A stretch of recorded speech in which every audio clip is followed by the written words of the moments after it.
Hello, and thank you so much for joining me on this journey going from Snow White's more or less origins back in 1812, 1819 to the Disney animated feature in 1937, and finally the Disney version that we have today, 2025. Now, just as the thumbnail indicates, in case you got here by accident, this is not going to be really examining any of the controversy or any of the praises or critiques of the newest film itself. There's a lot of material out there for that now. This was inspired by that in some degree, but I don't want to go down that same road. So there is going to be critiquing or looking at these stories from a narrative and character perspective, but nothing surrounding it and nothing that is overtly praising or condemning any of the versions that we're going to be reading here. It's an investigation. So when the movie came out, and you see the differences between 2025 and 1937, aside from the obvious ones, one being animated, one being, I guess, a hybrid of CG and live action. Aside from the obvious ones, there are some, I would say, fundamental differences. And I begin to wonder what differences, if any, there were between Walt Disney's 1937 version and the quote unquote source material. As we know, therethere's not like an official story. It wasn't like, in Germany, they said, here is our story of Snow White.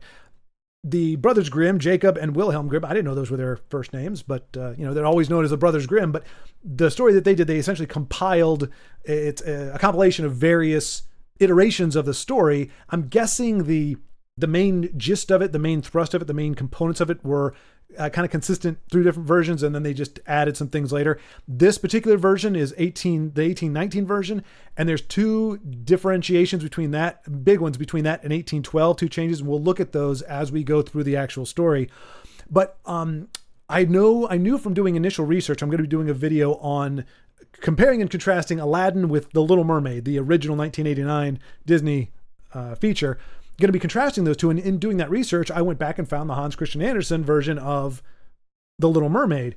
And while there definitely were a lot of similarities, there were a phenomenal amount of differences. And we know that adapting something from a story to a screen is going to require things a la, Lord of the Rings. We know that there were some differences, but when you see some, but they're not usually narrative differences. They're not fundamental differences, but we see that in how some of these stories are adapted. I think it's interesting. It's just very interesting and fascinating and somewhat peculiar in some ways, just to even consider these as source material in terms of, like, why would you look at them and go, hey, I'm going to make a story out of this? But we'll get to that. So we're going to start with reading. It's not very long. We're going to go through the original Snow White to get an idea of what the original story was, what it seemed, the story that it was really trying to tell, and kind of plumb the depths of that, and then move on to the movie version, the animated version, and then the 2025 version, and just how the versions have changed over the years. I'm not a huge Snow White fan. I remember watching it and being terrified as a kid when I was 4 or 5. I know Rachel said she was terrified. I don't know. She didn't reference anything in particular. For me, it was when the witch transforms into the creepy hag lady. Not the witch, I'm sorry, the queen, when she transforms into the hag lady. That's pretty creepy. And I'll bring up some stills from it. It should creep you out too. She's terrifying. So everything from that all the way to her death is just kind of nightmare fuel for like a 4 or 5 year old. But I got over it. But it wasn't something that that was pretty much the last time I saw it. I never revisited it until now, until I went through just to make sure that I hadn't really forgotten anything. And, So this isn't coming from, I'm not pretending that I have a long-standing love for Snow White. I do appreciate its technical, what it did from a technical standpoint, its innovations, its, what it did for the animation industry, that it essentially birthed it. It took it from, hey, we've got essentially animated comics or, comic strips functionally from 2 to 5 minutes up to feature length that you can actually show in a movie theater. So appreciate for everything it did and all the ground it broke there. But it wasn't, as a story, it doesn't hit me. That said, when we get to the movie, I'll admit I got a little misty, and we'll get into that. But here we go. So this is the original, again, more or less version, beginning with 1819. This is what was published. And so we're going to go through here, and there are definitely some peculiarities, some things that are going to make you go, huh, that's kind of interesting. But let's go ahead and take a gander. Here we go. Once upon a time in midwinter, when the snowflakes were falling like feathers from heaven, a queen sat sewing at her window, which had a frame of black ebony wood. As she sewed, she looked up at the snow and pricked her finger with a needle. 3 drops of blood fell into the snow. The red on the white looked so beautiful that she thought to herself, If only I had a child as white as snow, as red as blood, and as black as the wood in this frame. So I'm butchering it a little bit, understandably. This is not like an audiobook reading. I've already messed up some words, but we get the idea. It's actually, this wasn't, oh, Snow White was born and this is what we name her. This is actually her going, this wooden frame, beautiful white backdrop, and oh my gosh, I pricked my finger, got some blood there. It's kind of a nice color combo. Red, black, and blood, black, and white. Now, she didn't specify there. She says red, a child as white as snow, as red as blood, and as black. In this particular version, it doesn't seem like she's specifying where those characteristics should fall. So, I don't know where she assumed the red would go, but I think that's why that later on it's specified lips as red as blood, black as hair, hair as black as, but it's interesting. It just seems like a very odd assembly of elements there, but there we go. Soon afterwards, she had a little daughter who was white as snow, as red as blood, and as black as ebony wood, and therefore they called her Little Snow White. And as soon as the child was born, the queen died. In the 1812 version, this is a deviation. In the 1812 version, the queen does not die. The queen actually is the evil queen that we know from the story. It is her actual mother. And you can understand why they may have made that change. There's something, I would say, exponentially more disturbing about the idea of somebody's own mother becoming insanely jealous of her and trying to have her killed multiple times. That kind of, it's kind of, maybe the person who told the story originally had a very bad experience with their mother. So I mean, you never know. I mean, these things certainly come out of personal experience, pain, what have you. So it's interesting, but I do think it's a good change because a stepmother, again, she's removed from it. It's not her own daughter. In fact, it's much easier, I think, to imagine her being malevolent and envious and bitter towards a child who's not hers. So I guess I appreciate or can understand why that change would be made, because I think it does serve the story a little bit better, or it makes it less disturbing, I should say. Just as a reader in general, but then also having a child being read this, possibly having this story read to them by their mother. I mean, granted, if a stepmom reads it, then that feels bad too, but here we go. So in this version, it is her stepmother. A year later, the king took himself another wife. She was a beautiful woman, but she was proud and arrogant, and she could not stand it if anyone might surpass her in beauty. She had a magic mirror. Every morning she stood before it, looked at herself, and said, "Mirror, mirror on the wall, who in this land is fairest of all?" To this the mirror answered, "You, my queen, are fairest of all." Then she was satisfied, for she knew the mirror had spoke the truth, which is just fun. I mean, doesn't that just go towards arrogance? Like, she was satisfied, for she knew the mirror spoke the truth. Now, you can read that one of two ways. Either she was satisfied because, like, okay, because you said it's me, you're right. You were speaking the truth because you said I'm the fairest. And that's how it actually sat with me for the first time I read it.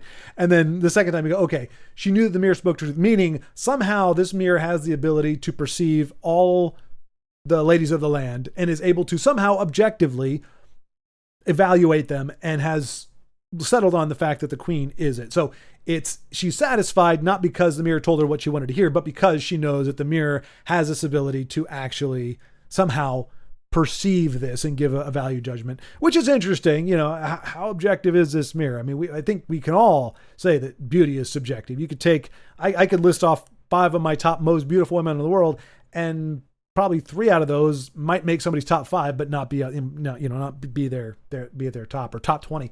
But anyway, so that's it. And again, she was proud and arrogant, and you're going to see here, I'm pretty sure in this particular case, the queen is more or less the protagonist, but here we go. Snow White grew up and became even more beautiful. When she was 7 years old, she was as beautiful as the light of day, even more beautiful than the queen herself.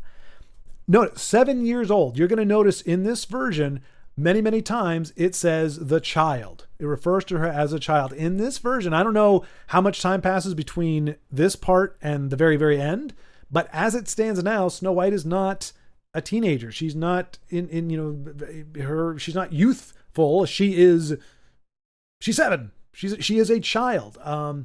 So I thought that was very interesting. I had no idea. Now, granted, when we get to the very end, especially with the prince, it makes a lot more sense that the age is what it is in the 1937 version. But I just found it interesting. She is 7 years old. She is a little girl, which actually makes some of this even more disturbing. Like, the younger you get, the more it's like real, like how do you, I don't know.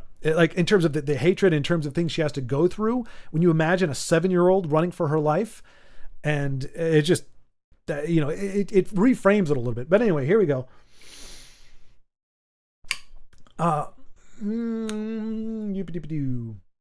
One day, when the queen asked her mirror, "Mirror, mirror on the wall, who in this land is fairest of all?" it answered, "You, my queen, are fair, it's true, but Snow White is 1,000 times fairer than you." That's huge. That's not your close second. Granted, if she was the fairest, and she's now second fairest, that means she's still pretty darn fair. But 1,000 times fairer? I feel like that's excessive on the part of the mirror. I feel like he's getting a dig. Like all this time you had me every single morning, you and your proud, arrogant vanity demand for me to tell you how awesome you are. And granted, I mean, if it's the truth, at least according to the mirror, then it's not the worst thing. But I mean, it would get tiring. So she's 1,000. I feel like that's a dig. I feel like he could have just said, Snow White's hotter, but no, he's like, she's 1,000 times, not 10 times, not 100 times. She's 1,000 times. And I mean, yeah, that's just, and that, that could be the queen as she ages. I don't know. Does it factor in age? Does, is he going to, you say, okay, for someone of your age, queen, you look fantastic, but somebody who's younger than you is objectively going to look better, or not. Well, at least objectively, according to the mirror. Anyway, let's get back to the story. It's very interesting. The queen took fright and turned yellow and green with envy. From that hour on, whenever she looked at Snow White, her heart turned over inside her body. So great was her hatred for the girl. The envy and pride grew even greater, like a weed in her heart, until she had no peace day and night. That is very, it's not the queen became jealous. I mean, her heart turned over inside her body. This is an all-consuming, powerful, horrible, horrifying jealousy and envy that she has. And the envy and pride, both at the same time. So you've got envy, wanting, desiring, hating the fact that somebody is more fair than she is, and then her own pride in her own belief that she should be the fairest, growing at the same time like a weed in her heart until she had no peace day and night. So she was tormented, so proud and so envious that she was driven to torment. Crazy, crazy, crazy. That is an obscene amount of her identity and her validation and her value as a person, in this particular case as a woman, being wrapped up in not even being attractive, not even being fair, but being the fairest. Has to be the fairest. And I did a little bit of research. There really is no mention of the king at this point. So, in this version, he's not sent off, doesn't go off to die, doesn't perish as far as we know. He's just there, and now she's doing this thing. I mean, so you also got to wonder, like, what was he, how much emphasis did he put on that? What part he had to play, we don't know. So it's not really worth speculating too much, but it is interesting that, that there was nobody, wasn't like her husband could say, she's like, honey, do I look like the second fairest? Do I look 1,000 times less fair than your daughter? He'd be like, no, he'd know better. He'd be like, no, you're the fairest. Of course you're the fairest. But that would be a kind of a weird thing too. That would be incredibly creepy. Am I hotter than your daughter? Like, come on now. But anyway, then she summoned a huntsman and said to him, "Take Snow White unto the woods. I never want to see her again. Kill her. And as proof that she is dead, bring her lungs and liver back to me." I hear they're high in protein. Again, just the level of envy. It's not just get rid of her. I want her lungs and liver. Now, I will say this. There are a lot of things that, devoid of historical context, don't make a lot of sense. There's a lot of biblical stories that seem very, very odd until you hear scholars from, or, people from, like in the case of like the Old Testament, Jewish people, being able to tell you what society valued back then, what was going on at the time. And once you get that context, it makes the words and the actions and some of the other things make a lot more sense. Why it was such a big deal, why this was an affront, why it doesn't make sense to us or seems very barbaric, but at the time it was actually just like the most revolutionary thing. And I think it's the same thing here. It makes me wonder if there was something essential about, she specifies, not give me her heart, give me her lungs and her liver. Like that's very specific and very peculiar. And when we get to the very end, we hear about the fate of the queen. It's not lungs and liver related, but it is very specific. And so it just makes you wonder if there was some context when this story was first being told, if there was something about the lungs and the liver of somebody, that obviously the lungs, air, but again, why not the heart? That's the Disney version, I believe. We'll get to that. But either way, it's incredibly vindictive. Don't just kill her. I want you to cut out her lungs and her liver. That's a big ask for the huntsman. Well, I guess maybe not. I mean, he's a huntsman. He probably, guts and skins and stuff, deer and all that kind of thing. So I guess he's actually very fitting for this. She didn't ask a guard, because I was about to say, this is an entire kingdom, right?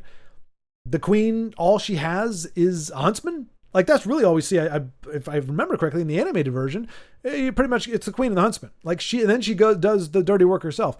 Don't you have soldiers? Don't you have an army? Don't you have where's the people? Where's the where's your forces? You're supposed to be a queen of a country. You should have more resources than just a hunter. But thinking about it, as you hear what she's asking, a soldier probably wouldn't have got it done. A soldier probably would have gotten a little queasy. She asks somebody who is familiar with and accustomed to, in theory, cutting out organs to actually do this. And so, but it just seems incredibly vindictive. And again, I blame the mirror. 1,000 times prettier. Maybe if you just said, just a little bit prettier,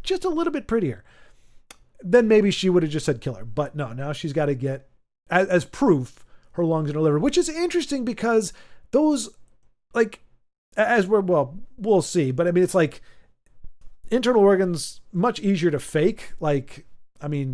Saying bring me your head is only slightly more macabre. But at least there's proof, there's valid identification going on there. It's like saying, bring me this person's thumbnail, or, a thumbnail clipping. It's like, it could be anybody's. But anyway, that's her ask. The huntsman obeyed and took Snow White into the woods. He took out his hunting knife and was about to stab it into her innocent heart when she began to cry, saying, "Oh, dear huntsman, let me live. I will run into the wild woods and never come back." Remember, this is a 7-year-old in this story. This is a 7-year-old girl. The hunter has brandished a knife, going to stab it into her heart. So we don't know exactly how far is he into the process. I mean, it says he was about to stab it into her innocent heart. So, it's not like he was just kind of holding it up and she's looking at him going, It seemed to be that he was poised. Like the action, the intent was known. And this 7-year-old girl cries out, "Let me live." I mean, gosh, that just, I don't know why, but Snow White, when I think of it, when you see it in 1937, it does hit you. It hits you hard. But for some reason, thinking about a 7-year-old pleading for her life like that, that hurts. Because she was so beautiful, the huntsman took pity on her and he said, "Run away, you poor child." I should probably do a more serious reading of this, but I don't know. We're just trying to move through the content more so than give a dramatic reading. But yeah, so he gives, and then he thought, the wild animals will soon devour you anyway. But still it was as if a stone had fallen from his heart, for he would not have to kill her. So it's compassion in a way, but not really. Because he's not saying, I'm sparing your life. He's saying, I'm not going to be the one to kill you, but I am. He didn't just do it because she said, "I'll run into the woods and never come back." And he's like, "All right, I'll let you go. Hopefully you'll live." He's like, "All right, you're too beautiful for me to do this to you." Okay, he's got a soul, and so the weight of having to take this 7-year-old girl's life is lifted off his shoulders, but still not incredibly noble. He hasn't set her up for success, to say the least. He is sending her off, letting her go, expecting her to be mauled by wild creatures. Just then, conveniently, in the forest of convenience, a young boar came running by. He killed it, cut out its lungs and liver, and took them back to the queen as proof of Snow White's death. The cook had to boil them with salt, and the wicked woman ate them, supposing she had eaten Snow White's lungs and liver. So again, it wasn't just an arbitrary thing. There's something about it. And maybe it was just protein. Maybe the idea of eating, animal liver had not occurred to human beings at this point. And it's like, hey, if you need all those good minerals and stuff, you got to eat a human liver. I don't know. I'm guessing there was some significance, whether it was cultural or just on the face of it. There was a reason why she went after the lungs and liver. But yeah, some cannibalism there. She's actually eating what she thinks are her stepdaughter's lungs and liver. Again, dad, don't know where he is. It makes sense to say he got killed off, because otherwise you're going, where the heck is the father figure? Shouldn't he be caring about his daughter a little bit? So the story doesn't, this version does not tell you, but it seems to stand to reason that he's dead. Otherwise, he's the worst absentee father ever. But I do love that. Like, had that young boar not come running by, what was the huntsman going to do? It does beg that question a little bit. So he lets her go. I wonder if he did that and he let her go. He's like, all right, we'll have to worry about the animals. No, but forgot to ask for lungs and liver. Dang it. I can't show up empty handed. So he just got very lucky. Now it reminds me anyway, it harkens to, for those of you who don't know, like, Abraham and Isaac, at the time of Abraham, child sacrifice was very normal. There were gods back then who demanded, or were said to demand, human child sacrifice. So God in the Bible telling Abraham, sacrifice your son, that was not an odd request. That was not something outside of the norm. That was kind of culturally accepted in general at that time. Child sacrifices were unfortunately not uncommon. But when he finally goes to do it, God says, no, I will provide the sacrifice. And so at the moment that Abraham stops, and puts the knife down, stops preparing to kill his son, there's a ram that is caught in a bush nearby, I believe is how it went down. And so there's, at the moment that the sacrifice is foregone, provision is made of a replacement that can be used in its stead. And so it very much reminded me of that here, where the moment that he lets her go and is now going to be empty-handed in terms of what he's going to do for the queen, a boar shows up essentially as a way to give him an out, almost like as a reward. Hey, you spared a life. Here's a way to not have yourself end up on the queen's bad side. The poor child, again 7 years old, was now all alone in the great forest, and she was so afraid that she just looked at all the leaves on the trees and did not know what to do. Then she began to run. She ran over sharp stones and through thorns, and wild animals jumped at her, but they did her no harm. She ran as fast as her feet could carry her, and just as evening was about to fall, she saw a little house and went inside in order to rest. So again, just that flight. And so a lot of this makes more sense. She just looked at all the leaves on the trees and did not know what to do. Again, this is a fairy tale, but it's amazing at certain points. You get that, imagine you just found out your stepmother wants you dead, and you just had a guy almost, it looked like, as far best as we can tell, was about to cut your heart out or stab you in the heart at the very least. And now you're running for your life, and that daze, that surreal, like, this is my life now. Like, she didn't know. This doesn't talk about her being misused or having to work, in the castle or anything. This is just a young girl, barely knows anything about life in general. And now she's running for her life. And that the only person, apparently, authority life, in theory, the person who loves her stepmother, wants her dead. Or in the original version, remember, in the original version, it was actually her mother. So it's just, and so when it says she just looked at all the leaves on the trees and did not know what to do, just that, you can picture that moment of just, those moments of just trying to process, trying to come to grips with the reality that somebody wants you dead. Well, what have you done? Well, like, why? What did I do that you told this guy to stab me? Why? And it's just, it's a very poignant thing. I think we'll talk about the Disney version where, she's running and she's scared. That's fine.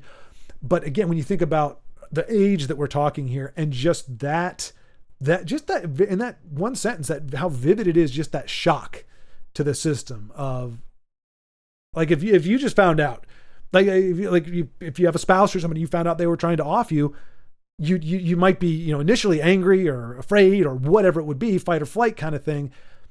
But there would be that, this just isn't happening. This is surreal. So it's just interesting that even in this very, in a way, bare bones fairy tale, that they've worked, that there was that kind of a pause to describe this feeling of just, what am I doing? So it was that first, the shock. So you could picture kind of stumbling away from the huntsman, kind of staggering through the woods, and then just kind of like just walking in a daze and just, now it says she was so afraid, not shocked, but I don't know. In my head, that's how I see it. And she began to run. Then we get that terror. Animals jumped at her, but did her no harm. I find that interesting. Like, why would they jump at her? Like, you could say the wild animals did her no harm, or the wild animals let her pass by. But the fact they jumped at her, but they did not do her harm, it sounds like it was not the animal's choice not to harm her. You know, it's kind of like before where it said, oh, she was pleased because Amir told the truth. It sounds like the wild animals did try to attack her, but they did not harm her. They were not able to harm her. She was able to get away, is what it sounds like. But we have arrived at the house. Inside the house, everything was small, but so neat and clean that no one could say otherwise. Isn't that interesting? We have both the Disney version and both Disney versions. The house is trashed, or it's in need of cleaning. But she arrives. Everything was small, but so neat and clean that no one could say otherwise. There was a little table with a white tablecloth and 7 little plates, and each plate had a spoon, and there were 7 knives and forks and 7 mugs as well. Against the wall, there were 7 little beds, all standing in a row and covered with snow white sheets. Apparently, there's no other kind of white in this world. You're either Snow White or there's no white at all. So the sheets were better. But yeah, so these were dwarves, well-kept dwarves. These were dwarves that were in no need of tidying, which is interesting when you hear what happens next. Because she was so hungry and thirsty, Snow White ate a few vegetables and a little bread from each little plate, and from each mug she drank a drop of wine. Afterwards, because she was so tired, she lay down on a bed, but none of them felt right. One was too long, the other too short, until finally the 7th one was just right.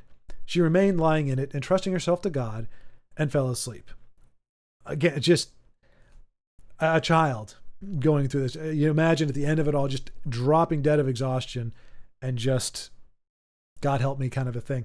But it also goes to show how hard it can be to place 7 beds. 6 of them weren't good enough. How is a bed too long? How can you have a bed that is too long? What is so wrong with sleeping in a bed that is too long? How are you in any way inconvenienced by a bed that is too long? Like, do you need your feet to hang over the side or to touch the footboard? Like, how do you have a bed that's too long?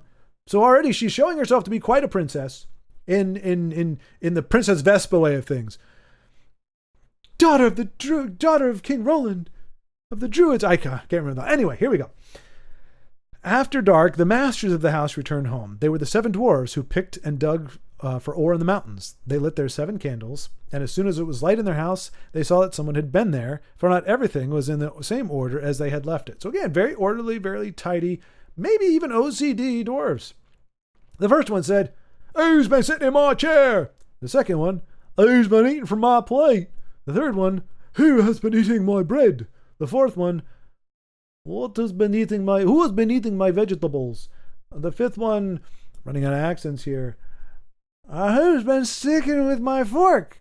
The sixth one, "Who's been cutting with my knife?" The seventh one, "Who's been drinking from my mug?" The first one saw that there was a little imprint on his bed and said, "Who stepped on my bed?" The others came running up and shouted, "Someone's been lying in mine as well." The voices, they vary. What are you going to do? The 7th one, looking at his bed, found... Now notice none of them are me. They're all 7 of them say something. So it's interesting where, we'll talk about it. Everybody knows Dopey, right? Dopey doesn't talk.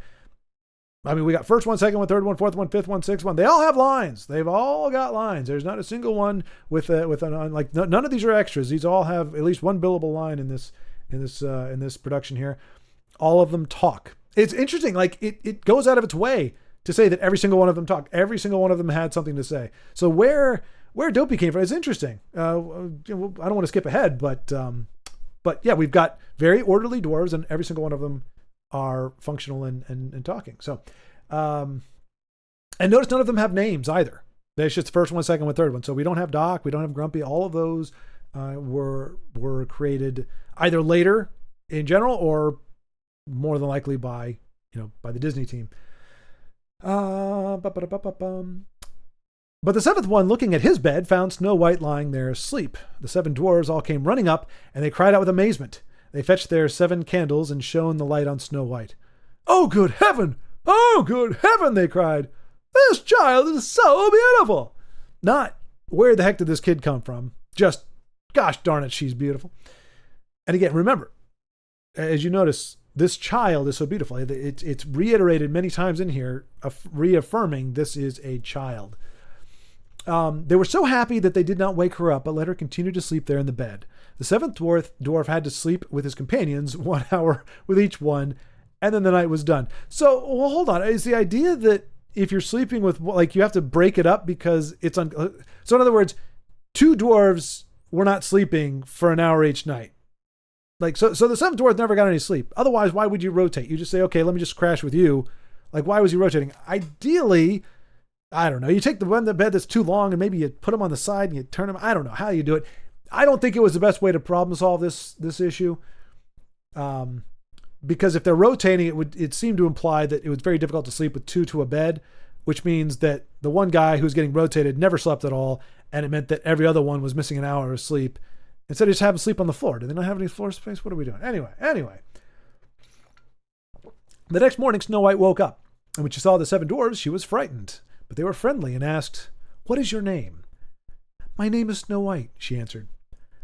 "How did you find your way to our house?" the dwarves asked further. Then she told them that her stepmother had tried to kill her, that the huntsman had spared her life, and that she had run the entire day, finally coming to their house. The dwarves said, "If you will keep house for us, and cook, make beds, wash, sew, and knit, and keep everything clean," the accent just went out, "and orderly, then you can stay with us, and you shall have everything that you want." "Yes," said Snow White, "with all my heart."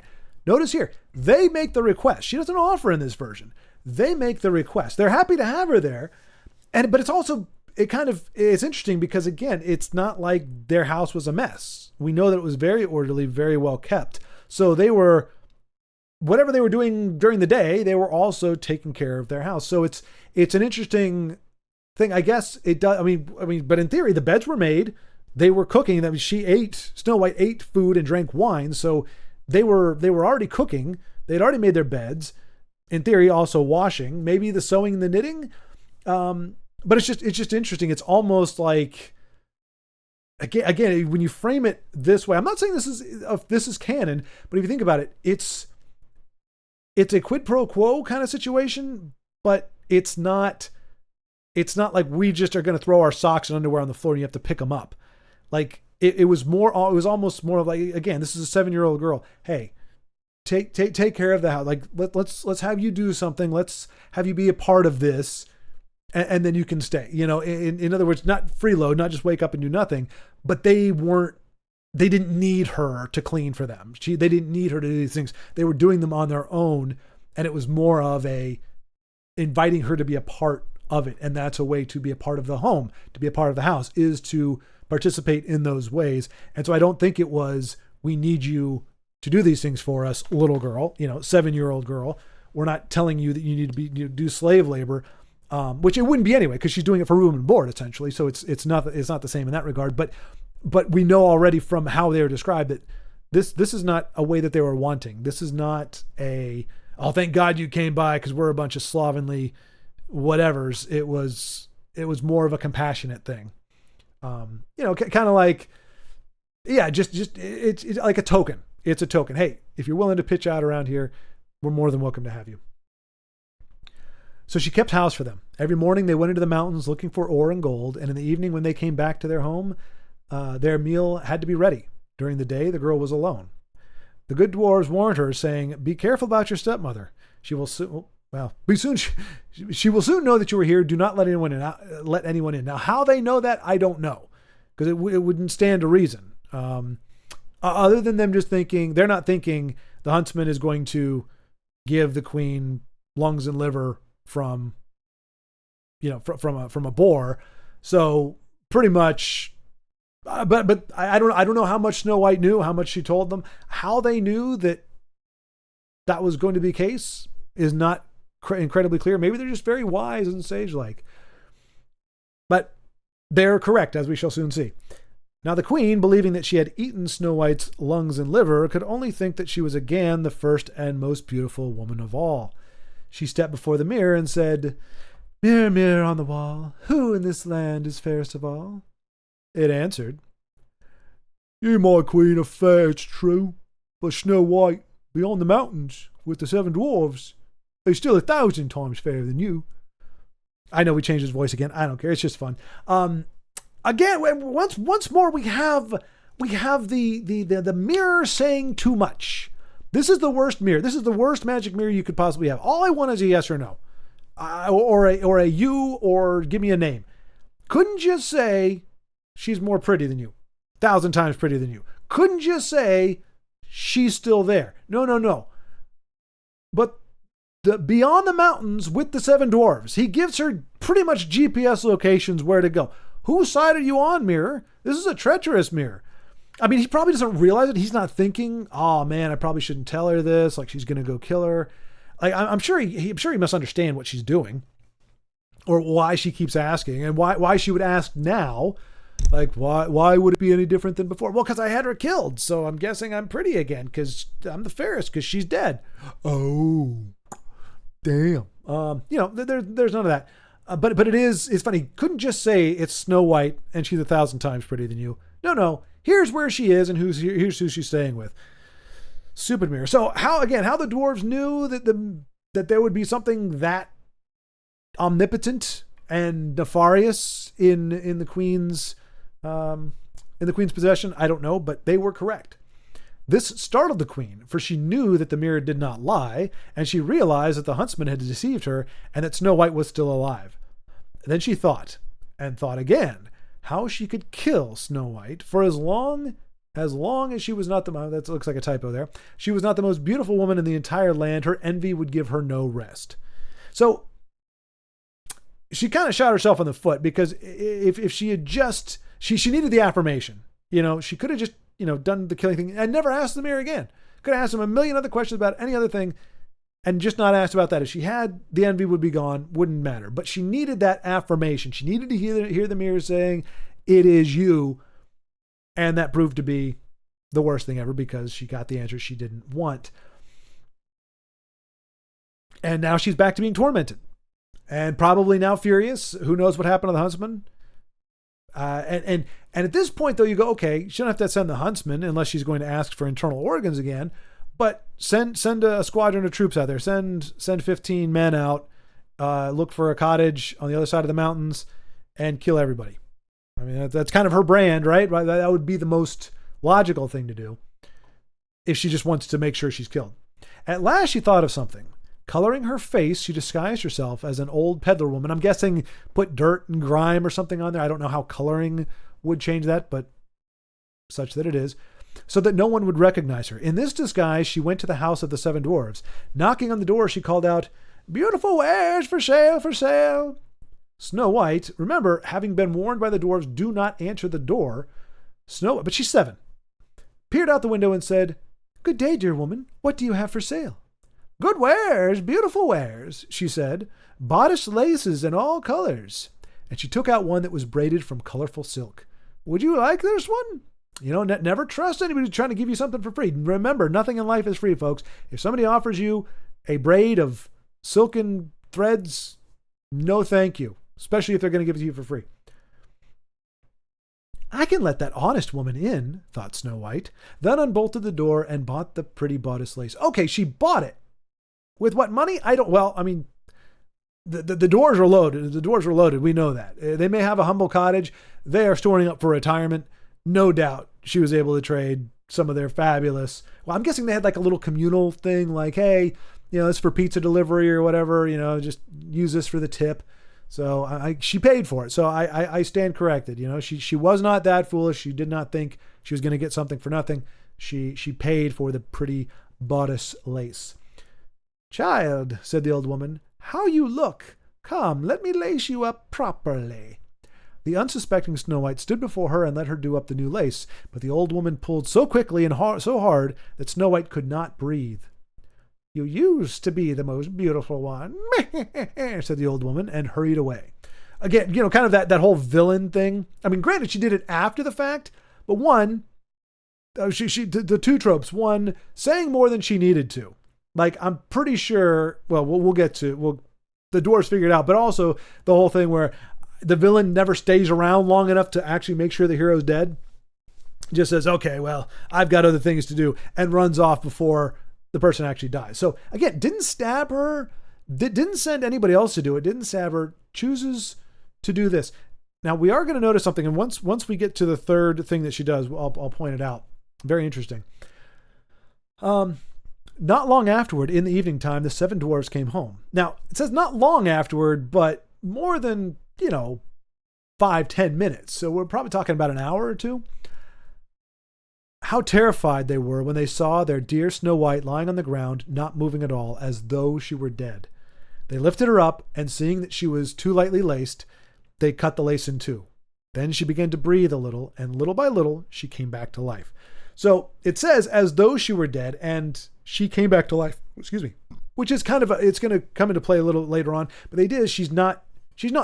She's not very, very dead. She's just kind of dead.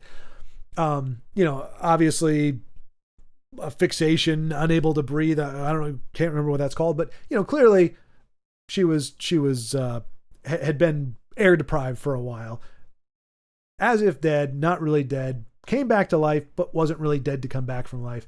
I just find it interesting because later on it does say that she was dead. So it's just an interesting way of phrasing it. And I'm not even going to think about the logistics of it, but like why she couldn't cut it or what. It was just, I guess it was a very sudden thing. And she was like, oh, just passed out. I don't know. Instant and sudden loss of oxygen to the brain. Maybe that's what it does. I mean, fainted, I guess, would have been more likely. But when the dwarves heard what had happened, they said, that old peddler woman was no one else but the godless queen. Take care and let no one in when we are not with you.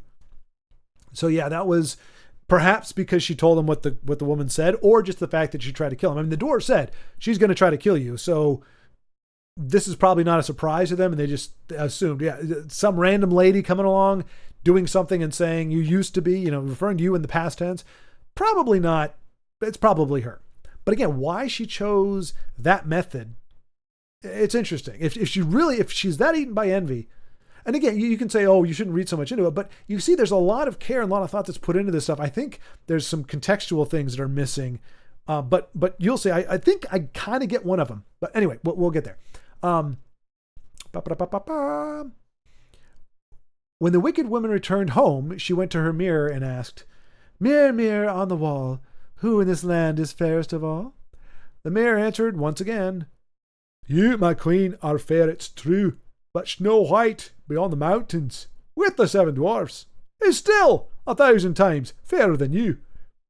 When she heard that, all the blood ran to her heart, as opposed to where else the blood runs, because she knew that Snow White had come back to life. Again, come back to life. As if she, just very interesting wording, as if she was dead, brought back to life, and knew that she had come back to life. So maybe she did a pulse check before she left. Maybe it wasn't just, watch Snow White pass out and then take off. Maybe she did a pulse check. Maybe she also thought, maybe there is some miraculous element to this that we're not being explicitly told, but that, when the queen's effect, when her machinations are laid bare, that their intention or that their harm is undone. I don't know. It's just, was she alive or was she just unconscious? We don't know. This time, she said, I shall think of something that will destroy you. Then with the art of witchcraft, always a good thing, witchcraft, which she understood, she made a poisoned comb. Then she disguised herself, taking the form of a different old woman. Thus she went across the 7 mountains to the 7 dwarves, knocked on the door and called out, Good wares for sale, for sale. Snow White looked and said, Go on your way. I'm not allowed to let anyone in. You surely may take a look, said the old woman, pulling out the poisoned comb and holding it up. The child liked it so much that she let herself be deceived and opened the door. Let herself be deceived.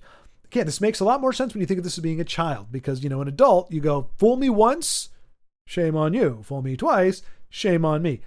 This is a child going, I want that so much that I'm going to let myself believe. And this is kind of a fundamental thing that we see in other stories as well. Dracula has to be let in. Now, I mean, I'm pretty sure this is not an impregnable cottage, this dwelling that she's in. This is not like a fortress. Pretty sure the queen could gain ingress. She could get in if she wanted to. She could bring a battering ram. Again, she could have 2 or 3 soldiers with her. She could get in the house if she needed to. This idea that she has to be invited in, that Snow White allowed herself to be deceived, it's very interesting. She was probably skeptical. I mean, you'd have to be, right? It's a slightly different old woman, but how many old women are coming by this cottage? Like, she can't logically be thinking, oh, I'm sure this is not the evil queen. Like, and how good is this disguise? Are we talking about Mission Impossible, laser sketched, whatever things that look ridiculously authentic? How good is her makeup artist that she's able to look so distinctly different that Snow White, I mean, because essentially she lets herself be deceived, not she ignored the fact that it was the same woman. She seemed to have an inclination on understanding that this was a deception, but it wasn't confirmed and it didn't matter because she wanted the comb. So it is interesting. Anyway, after they had agreed on the purchase, again, she is selling it to her. She's not just giving it away. So yeah, my first comment now is aging even poorly. This was not a for free thing. She's got to buy it. So the queen is trying to make money and off Snow White. So you got to admire the efficacy here, the efficiency. I mean, she had to make the journey. I'm sure she would pillage that. Well, no, she didn't. When she thought Snow White was there the first time, she didn't rob the dwarves. I don't know where they keep their money. But anyway, moving on. After they'd agreed on the purchase, the old woman said, "Now let me comb your hair properly." She had barely stuck the comb into Snow White's hair when the poison took effect and the girl fell down unconscious. "You specimen of beauty," said the wicked woman. "Now you are finished." And she walked away. Fortunately, it was almost evening, and the 7 dwarves came home. Again, so it's the immediacy, the fact that this is happening closer to the time when the dwarves come back. When they saw Snow White lying on the ground as if she were dead, they immediately suspected her stepmother. They examined her and found the poisoned comb. They had scarcely pulled it out when Snow White came to herself again and told them what happened. Once again, they warned her to be on guard and not open the door for anyone. So, again, how good a poison is this that it only lasts when the comb is in her hair? It's not, she puts it in her hair and it like leaches through her scalp or anything. It just, if it's in her hair, she's as if she's asleep.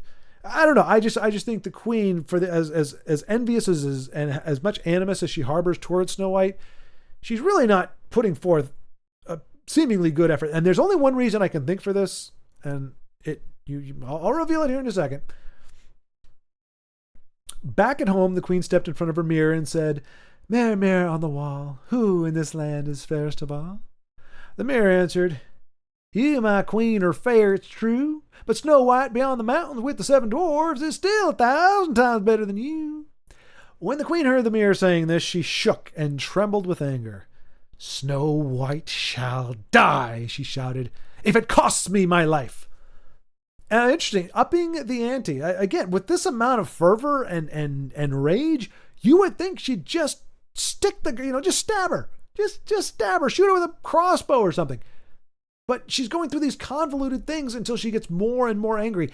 And it's I think the escalation is intentional. I think the fact that she is getting more, like the rage is getting more. And now she has almost cursed herself. Snow White shall die if it costs me my life. Like, she takes a vow. There's an old adage: let your yes be yes and your no be no. Anything else is a bad idea. So, I mean, she didn't vow it, but when you say, "if it costs me my life," you're now kind of, you're upping the ante. You're saying, I'm going to put my life on the line as kind of as a weight to show how much I am committed to this action. But it also means now your life is tied to that action, which is an interesting thing. Anyway, then she went into her most secret room. No one else was allowed inside. And she made a poisoned apple. Again, I don't know if there might be some typos on this, or maybe it was just a very, very poisoned apple. From the outside, it was beautiful, white with red cheeks, and anyone who saw it would want it. But anyone who might eat a little piece of it would die. Yeah, there's definitely a lot of typos here. This is from, I'm not shouting out, but this is Pittsburgh Pitt EDU. I think it's like a I don't know. I mean, I'm trusting. I didn't do extensive research on this because again, I'm not an expert here per se, or but I wanted to get the bones of the story, and I think this is here. It's just there's a little bit of hiccups in the translation or the iteration of it. And I also don't understand. From the outside, it was beautiful. So we're describing the outside of the apple, white with red cheeks. So I'm not entirely sure. I'm guessing the inside is white with the outside of red cheeks. I don't know. Peculiar description, but I'm just going to chalk that up to old stuff. Then, coloring her face, she disguised herself as a peasant woman and thus went across the 7 mountains to the 7 dwarfs. She knocked on the door. Snow White stuck her head out the window and said, "I am not allowed to let anyone in. The dwarves have forbidden me to do so." "That's all right with me," answered the peasant woman. "I'll easily get rid of my apples. Here, I'll give you one of them." "No," said Snow White, "I cannot accept anything." "Are you afraid of poison?" asked the old woman. "Look, I'll cut the apple in two. You eat the red half, and I shall eat the white half." What kind of apple is this? You cut it in half. You got red on the outside and white on the inside. This must be some mysterious German apple or something. I'm not entirely sure. I'm not trying to get hung up on it too much, but it's just it's a very weird way of describing it. Now, the apple had been so artfully made that only the red half was poisoned.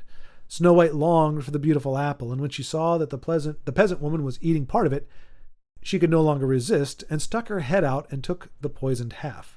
Stuck her hand out and took the poison half. She barely had a bite in her mouth when she fell to the ground dead. Not as if she was dead.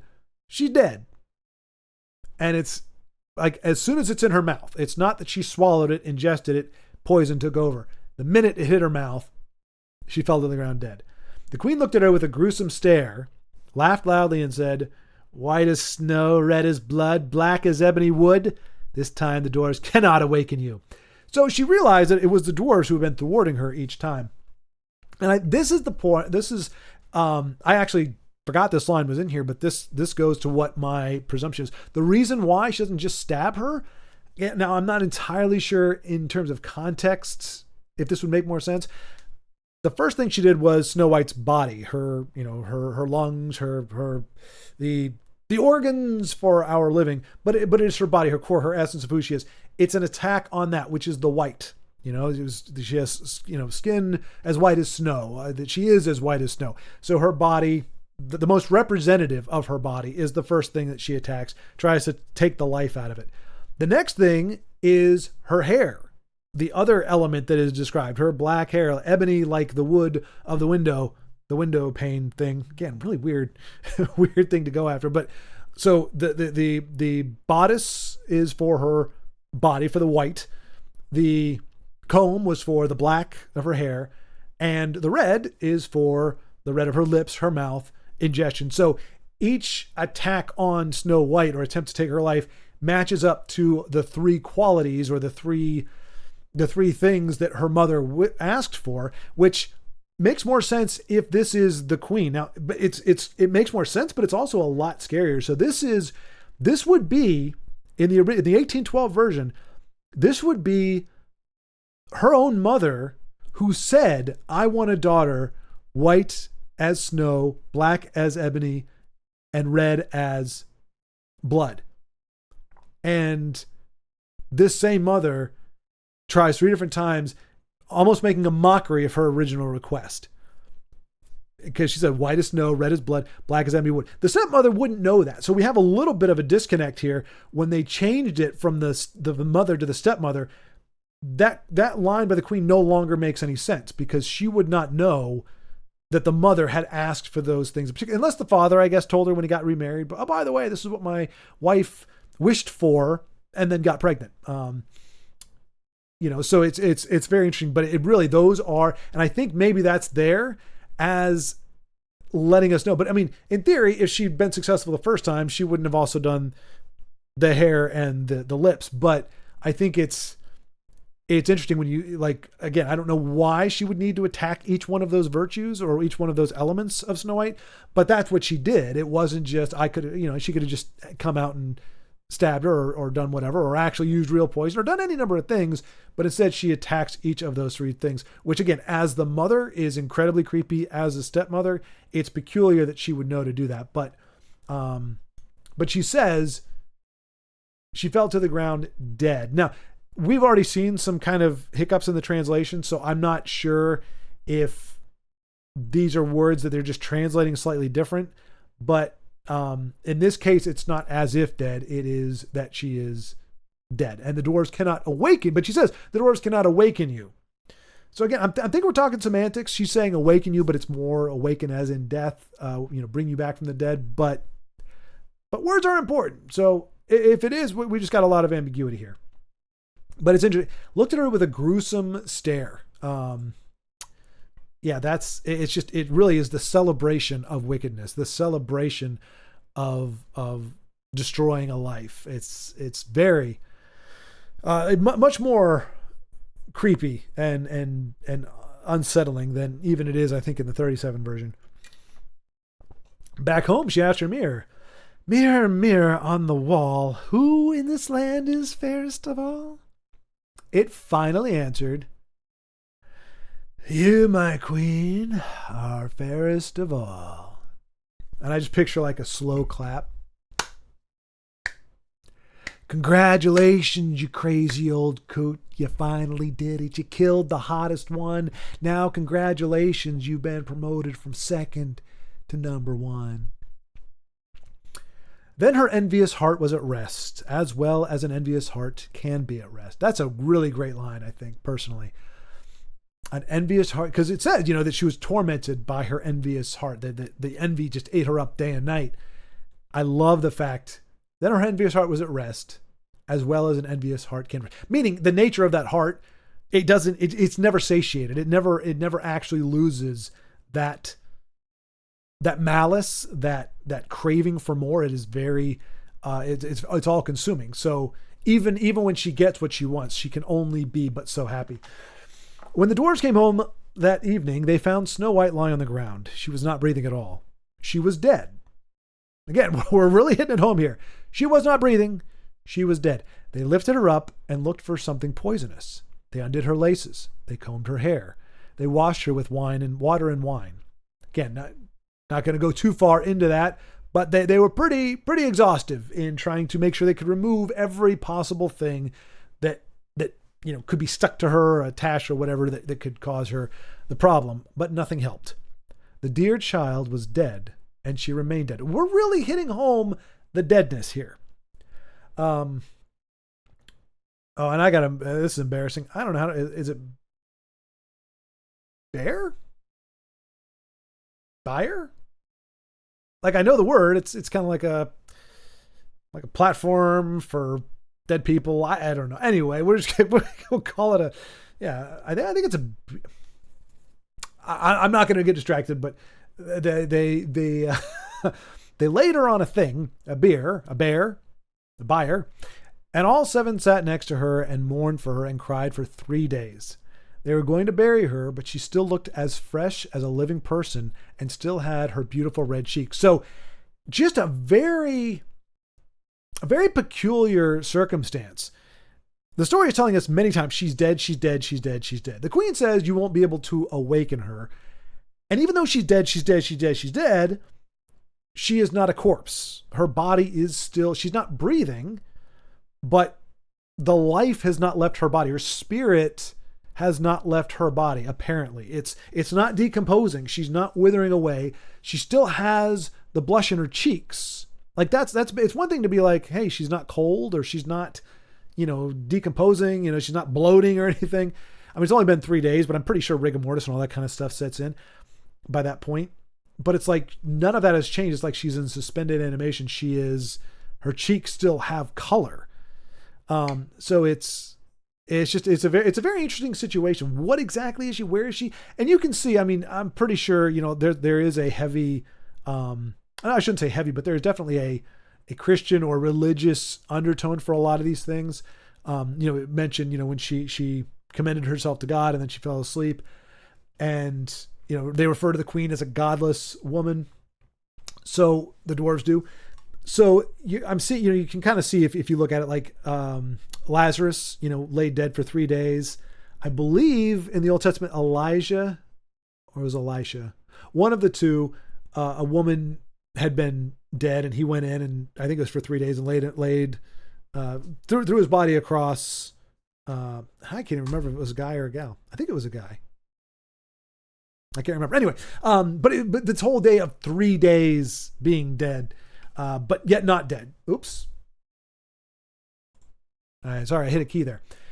All right, let's focus. We're almost done here.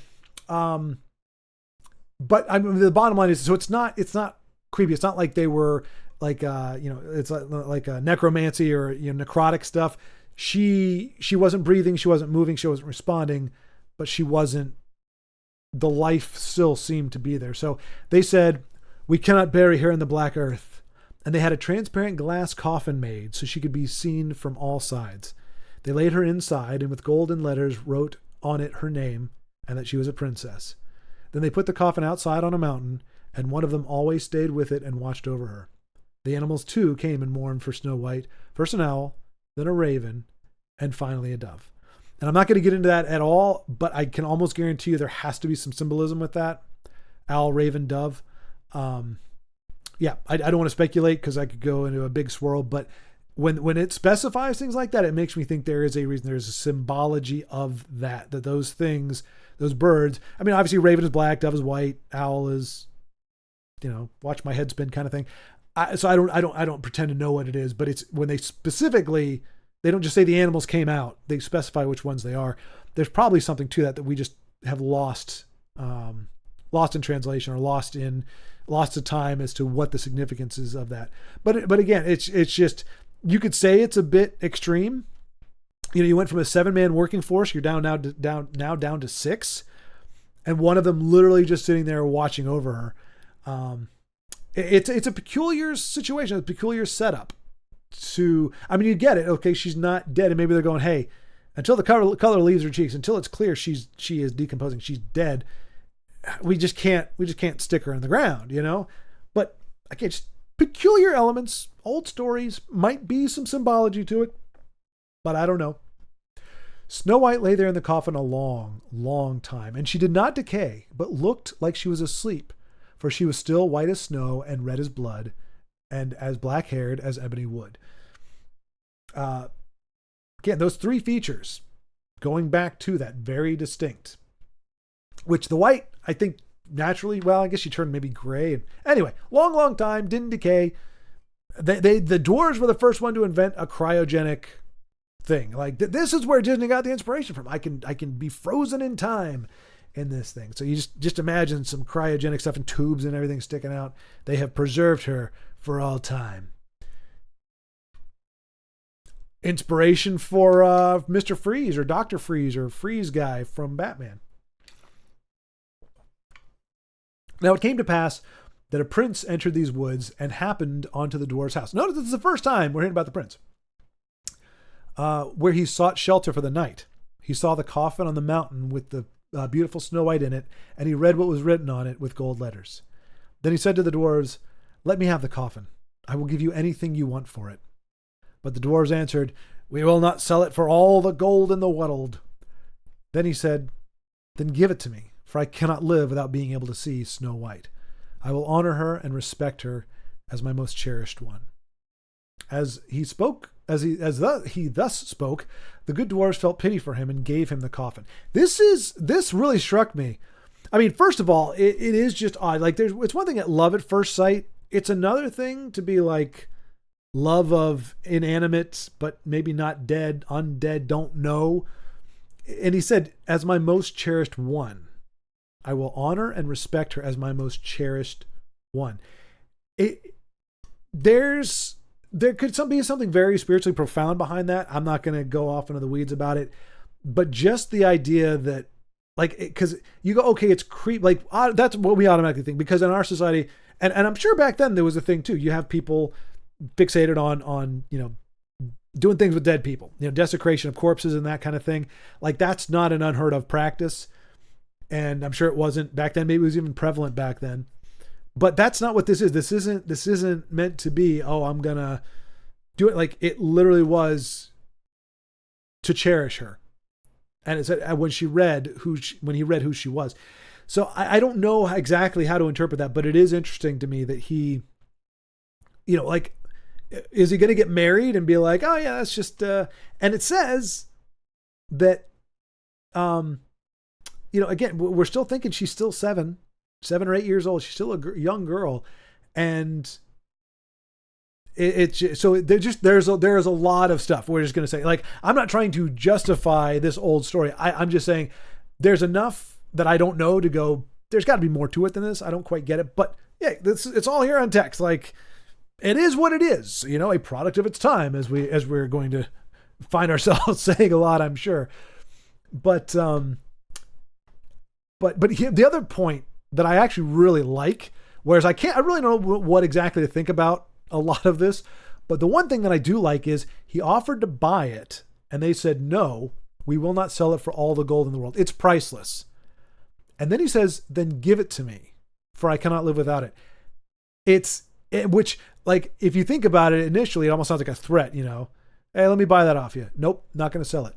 Then give it to me, but that's not it. It went from, let me purchase this as a commodity. Let me pay for this. Let me earn this. Let me justify this. Let me say that I've given you something in exchange. And the dwarves are saying, there is no price you can pay that is worth what she is, that is worth her.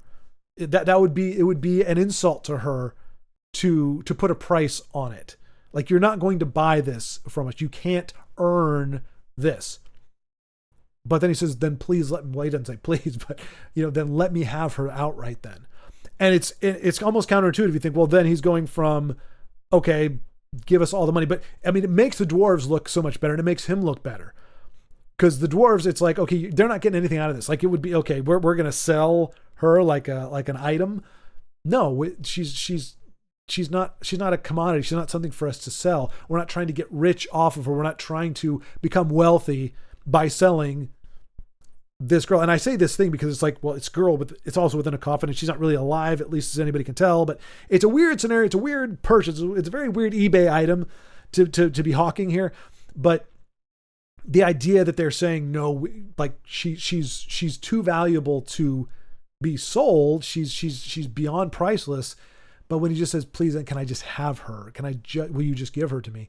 It takes the dirtiness of the sale away, and it's more of a gift. And I think that's a very poignant distinction to make. And it's counterintuitive. You're like, well, if they're not going to sell her to me, then I could maybe steal. But like the fact that he would just say, well, then please give it to me. It's like he understood what they were saying. They weren't saying, like they weren't trying to get more money out of him. They were just saying that she's priceless.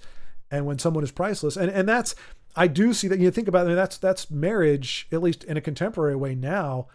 Nobody deserves anybody else. When you find somebody, in theory, everybody is very not flattered. You're just overwhelmed that this other person could esteem you and see you as so precious and so valuable. What is it? Respect and cherished, as so cherished that they would want to be with you. And it's like, you can't buy that. Like, of all the things you can buy, you can buy a wife. I mean, you have mail order brides, you have women that'll marry for money, guys that'll marry for money. You can certainly have that arrangement, but you can't buy the actual commitment. You can't actually pay money to have somebody love you. I mean, it sounds like a truism, like it's just, okay, well, no duh. But I mean, I think that's a very profound thing.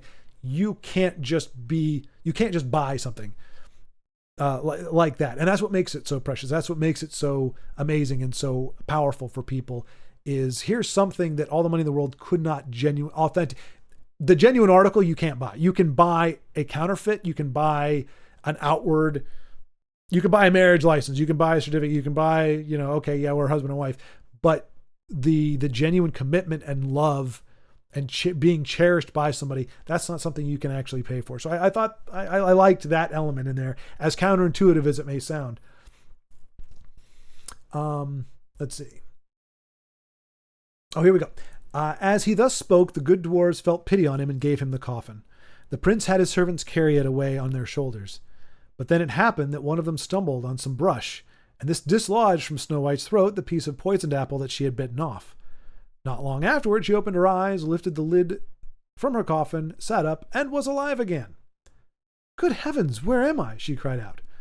The prince said joyfully, "You are with me." He told her what had happened and then said, "I love you more than anything else in the world. Come with me to my father's castle. You shall become my wife." Snow White loved him, and she went with him. Their wedding was planned with great splendor and majesty. So very, very, very bizarre. Very bizarre. And it is I can understand why this was changed. I mean, so you just picture it's not a very big coffin. It's not like a full size. So he's probably got 4 servants, got it up on the shoulders. One of them trips and, it jerks the box. And somehow that motion is able to dislodge from her throat the piece of the apple. So remember, she'd been in there a long time. The apple did not disintegrate. It was not digested. It was not whatever. It just was sitting in her throat the whole time. This is like the world's most awkward and clumsy Heimlich maneuver. Like, it's just, well, my gosh, stumbles. Poink, out comes a little piece of apple, and she's like, "Oh, I'm good now." So either dead, and the apple was symbolic of some kind or represented something, and once it was dislodged, she was brought back to life, or she was always just only as poisoned as she could be with the apple in her throat. Don't know, but that's the other difference from the 1819, I think we're at now? Yeah, 1819. The 1812 version is a little worse. So as comical as that is, as comical the idea that one of the dudes just trips and the apple gets dislodged. In the 1812 version, one of them got so cheesed off that he was having to tote this coffin around that he actually slaps her, and that's what dislodges the apple. It sounds ridiculous, but here I'll just show you the reference. Let's see. Beginning with the edition of 1819, the poisoned apple is dislodged when a servant accidentally stumbles while carrying the coffin. In the first edition, the apple is dislodged when a servant, angry for having to carry Snow White's coffin wherever the prince goes, strikes the sleeping princess. So it goes from bad to worse. Well, it went from worse to not so bad. And then I would say, inarguably for me anyway, much, much better in the Disney version. So one, you have clumsy guy stumbles and out pops the apple. The other one is the guy actually resents the fact that he's got to carry this coffin around behind the prince for however long. It makes it sound like it was for a longer period of time. Gets so pissed off that he strikes her. Hopefully it wasn't like a blow, but just like a smack or something.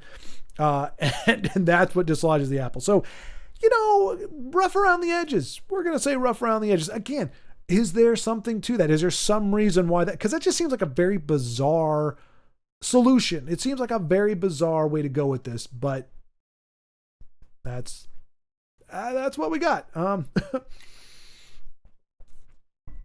So that is in this original story, that is how she is awake and how it is. So somehow when they were washing and doing all this stuff, I mean, I guess it makes sense. They just never opened her mouth to see if there was anything inside. And it was apparently in her throat anyway. How it got dislodged just by a jolt, I don't know, but we can't really nitpick it at that point. It's just a very peculiar thing. But then she was suddenly alive again. So it's a very strange world we have here where people are not dead, but they're not alive, but they're not undead. It's just like, you got to fall into one of those 3 categories, but apparently not in this one. So now again, I don't know what age frame we're at now, how much time has passed, because it says a long time. I guess that is the thing we do have here. What did she say? Right, here we go.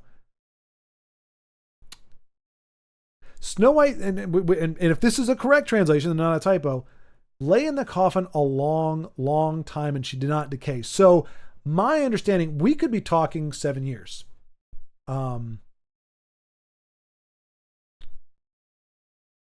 Yeah, it could be 7 years, or 8 years, 10 years. We don't know how long. It's a very long time. So I'm guessing, even though even back then, this was not a 7-year-old doing this. Now, she would have outgrown the clothes she was in. I mean, there's a lot of logistical issues with that. But I'm guessing that the long time brought her to be of age, so that it was not just some awkward thing. And like when the prince sees her, he's not seeing a 7-year-old girl. He's seeing a 15, 16, 17. I mean, people married a lot younger back then, but I'm not 7 years old young. So it's not quite as bad as it sounds, knowing that we started the story with her at 7. The fact that we say a long, long time, she could have been 21. We don't know. But she's old enough to be a prince. And it says she loved, so, and here's the interesting thing too. People have accused Snow White, even the 37 edition version, of being, focused on beauty, and that's the whole thing. And I will say this does seem to indicate that. But remember, in this story, it's not the prince that says, he doesn't say. I mean, he does say she's beautiful, but he says, "I love you more than anything else in the world." And I mean, you could just say he's just saying that, but you don't love somebody. Just the attraction is a part of it, but the idea of like a true love, or the idea of a pure love, where it's and especially in a story like this, where it's not about the mechanics. We talked about some of the stuff is just very, very strange, but in a story like this, it's almost like it's a truism type thing where he says, "I love you." It's genuine. Now I don't know how to take, how exactly we're to take that. How does he know? He has never met her. He's never heard anything, but it's the idea of an unconditional love. She may chew with her mouth open. She may snore, there could be any number of things, but he's like, just I love you more than anything else. And it seems like a very extravagant way to say it. He doesn't just say, "I love you," or come with me. I love you more than anything else in the world. He tells the dwarves, "I will cherish her." And as I said, I don't picture him being able to find a wife who's cool with him having a girl in a coffin chilling out in his house, or, the castle. So it was almost like he was saying, this is the love of my life, and she's dead, but she's still the love of my life. Like, and again, from a necrotic standpoint, that's creepy, but from maybe an allegorical or what do you call that? A symbolic sense. It actually can be a very beautiful thing in a manner of speaking. But that's the thing. I don't think this story was meant to be, or is necessarily what is it they say in the oral tradition, that stories were written not to be, it's not about the time, it's not about the details of the story, it's about the spirit of the story. Like the details and everything help tell the story, help package it, but you're not supposed to fixate on the details. You're not supposed to be like, well, wait, did this happen before this or after that? It doesn't matter. How long was it between here? It doesn't matter. That's not the point of the story. So not as a defense to it, but it's just he's very emphatic. When he finds her, she will be cherished. When he talks to her, the first thing, "I love you more than anything else in the world. Come with me to my father's castle. You will become my wife." And it says she loved him and went with him. So again, how does that work out? I mean, that could have been days or weeks between. I mean, he told her what happened. "I love you more than anything." How long was it before she loved him? But it seems to be a very instantaneous thing. He recognizes her as a love of his life, goes, "Okay, she's in a coffin. That sucks. She's the love of my life. What am I going to do?" And she understands, she recognizes immediately, it seems, that he is the love of her life. And so anyway, she went with him. Their wedding was planned with great splendor and majesty. Snow White's godless stepmother, again, going with godless, was also invited to the feast. After putting on her beautiful clothes, she stepped before the mirror and said, "Mirror, mirror on the wall, who in this land is the fairest of all?" The mirror answered, "You, my queen, are fair, it's true, but the young queen is 1,000 times fairer than you." The wicked woman uttered a curse, and she became so frightened she did not know what to do. At first she did not want to go to the wedding, but she found no peace. She had to go and see the young queen. When she arrived, she recognized Snow White, and terrorized, she could only stand there without moving. Then they put a pair of iron shoes into burning coals. They were brought forth with tongs and placed before her. She was forced to step into the red-hot shoes and dance until she fell down dead. So we're not ending this with, "and they lived happily ever after," or "and there was a great feast." there was retribution for the queen who had 3 times tried to kill her own daughter or her stepdaughter. And it's interesting, she was terrorized.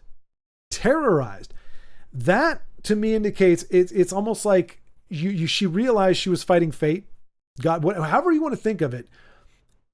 She doesn't become angry at this point. She uttered a curse and became so frightened she didn't know what to do. So we had earlier on Snow White looking at the leaves, not knowing what to do. This shock, this realization, this is my reality. Now the queen is facing that, and it's pretty much she can't win. It is not going to win. We don't know exactly, because it says she had to go and see.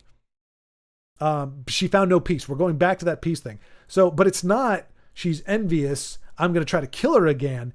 It's being terrified, somehow frightened of the fact that she's unkillable. She cannot be killed. And if like inferring, she got invited, there's a wedding. So now Snow White is protected. She's got a fiance, a prince. And it says, you'll go to my father's castle. So his dad is alive and well, at least as much as we can tell. So now she has protection, and she is about to become a queen, eventually of that kingdom with her husband, the prince, eventually king. And yet she got, the evil queen got an invitation to that wedding. She had to know when she says, the young queen is 1,000 times fairer than you. So now Snow White is in a position of power, is soon to be in a position of power. And the queen knows that it's her. Seems like she can't believe it. She had to go and see the young queen. So we don't know why she went to see her. Doesn't say that she got some more poison, janky, whatever stuff, a poison balloon animal or something. Like she didn't come up. Didn't seem to be coming at her to kill her. She went there. She recognized Snow White and terrorized. She could only stand there without moving. And then she is punished. So it's almost like she was drawn like a moth to the flame. Like she was drawn to this ceremony that she had to know was going to not go well for her. I mean, you don't, as nice and kind as Snow White is, you tried to murder her 3 different times. There's consequence for that. This is not, and she learned the error of her ways and Snow White forgave her. It's like, no, you're an envious to the point of murder. You are unhealthy. You are unwell. You are unstable. And whether it's the queen as her mother or the queen as a stepmother, you are twisted and sick. And this is not going to end. And there is retribution. Now, this is a time and a period of history where, or in these stories, there is a lot of the bad guy getting taken care of. It wasn't just, and Snow White forgave her and sent her away where she thought about all the horrible things she did and blah, blah. It's like, and then that is not just and the queen was taken, arrested, and thrown into a dungeon for the rest of her life, or the queen was taken and beheaded. She was publicly humiliated, incredibly inexplicable pain. And I tried to do a quick look up and see if there was anything symbolic or culturally relevant to shoes, to feet, to dancing, anything like that. But it's like, but she was driven to dance until she died. Now that's the thing that's happened. There were people who were driven, pretty much to the point of exhaustion and death, beaten until they pretty much just, dance to death or walk to death or whatever. Like you just completely, but you have to reach peak levels of exhaustion for that kind of thing to happen. And how she was able to, I don't know. It's not something you really want to think about too much. I couldn't find anything that directly made that a significant thing. Why they didn't just cut her head off, why they didn't just execute her, why they went to this extent, what the symbol, because it seems like that is it's considered to be an appropriate death for her and for her wickedness. But I don't know what the reasoning is for that, in particular, but she gets it bad. Now, the interesting thing about this, well, there are many obviously, but one of the interesting things is, typically a protagonist is who drives the story forward. That's the person with the goal, the mission, something that they want to accomplish, something they're trying to overcome, the journey, the hero's journey, that kind of thing. And the antagonist is the one that kind of stops them, gets in the way. Usually, almost all the time, that protagonist is the good guy, the good gal, the person that we are focused on. But in this story, I have to say, I think the protagonist was the queen. And while Snow White was unwittingly an antagonist, the dwarves were more of the antagonist. The queen is the one who we become more familiar with. She has a lot more to do in this version of the story. We get her coming 3 different times, trying 3 different ways. We get a lot more actually, of her emotion and what she's feeling, her envy, her being consumed with this. And so she almost gets as much screen time, actually maybe more than Snow White did. Not screen time, I guess, but story time. There was a lot more of a focus. So she was the one, she wanted to be the fairest of them all. She had been for a while. It gets usurped, and she's trying to return to being the fairest. Snow White doesn't really have a motivation in this. She's obviously, she runs because she's running for her life. She's afraid.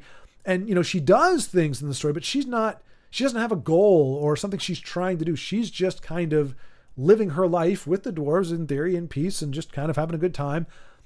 And it is the queen who is advancing the story, advancing the plot, and trying to make things happen, and is, undone or thwarted at each turn by the dwarves coming in after the fact and bringing Snow White back to life. And then finally, with the prince or his bumbling servants, ultimately undoing the queen's last attempt.